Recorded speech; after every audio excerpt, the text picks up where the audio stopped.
In this video, I'm giving you some tips and tricks I've used to help manage bad employees. Hey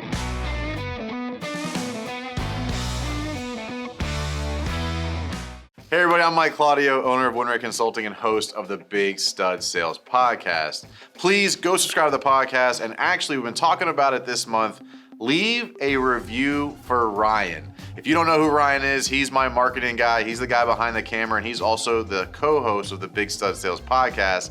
And he's been incredibly hurt by the fact that everybody leaves reviews about how great Mike is, and literally nobody's even mentioned the fact he's on the podcast. So what I want you to do is go leave a review about how great I am and just say, and Ryan was there, just so he knows that you appreciate the fact he's actually spending the time to do it.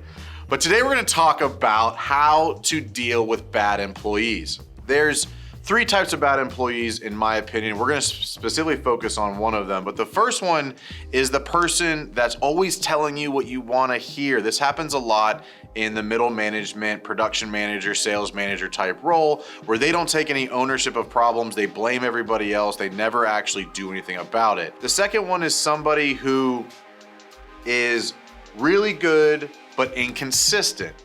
That person can be very frustrating and detrimental to your job. And the third is the cancer, is the person who's constantly causing problems. And that's the person I want to talk about today because that's the most obvious. It's very obvious, you know, somebody who's, talking back, being disgruntled, talking bad, undermining the situation, and generally hurting the morale and culture of everybody's work environment. So there are 3 steps to my process that I think are very effective and will help you overcome some of those conversations to make it an easier transition to either make them better or manage them out. Those are the only 2 things you can do. You cannot sustain by just hoping they get better on their own. It's your job as the leader to be their coach, to help them either improve or realize they cannot be the asset that you need and are able to let them go. So anytime you see somebody who has that where they don't level up to what you want for the business, here's what I do. The first part of it is a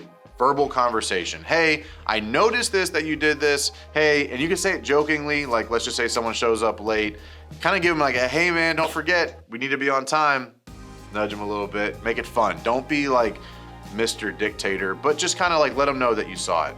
If it happens again within the next 6 weeks, I do a written agreement. Basically, hey, I saw this again. I'm gonna shoot you an email with why and how and what the expectations are around you being on time. I just need you to make sure that you read through that and respond that you understand and are willing to abide by those guidelines. So that's the written part. If it happens again within the next 4 to 6 weeks, they're on a final strike. So I'm not 3 strikes and you're out, but I'm 3 strikes and then I implement a performance improvement plan, or PIP plan, as you might have heard it referenced in the past. But what that looks like is it's an 8 to 12 week where I'm spending more one-on-one time with them to coach them to be better. Ultimately, it's a 0 tolerance of not delivering every day. If they're late again, if they mess something else up, if they don't do the activity you ask them to do, in this case, someone being late, you might want to do some time management training. You might want to do some how to have a good morning routine. You might want to do some how to prepare the night before for stuff. Those are all really great ways to go about coaching them to be better. But ultimately, you're going to meet with them every other week for 8 to 12 weeks. And in that 2-week period, you're giving them a game plan that you want them to accomplish. If they show up to the next meeting not prepared or incomplete, they're fired.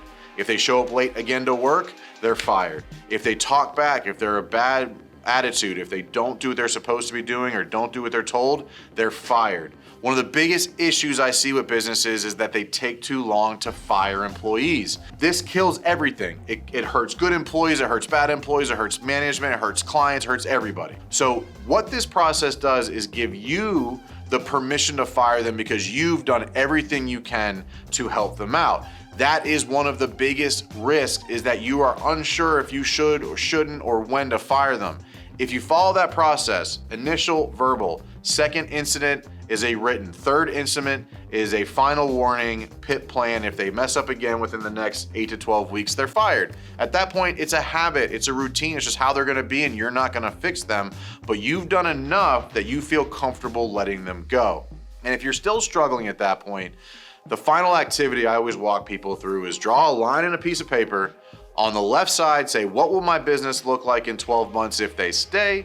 And be objective, be realistic. And then what will my business look like if they go? On the right side. 99% of the time, if you're at that point, the pro side will be better than the con side, because ultimately your business will be in a better place, people will be happier, be a better culture, better morale and all that.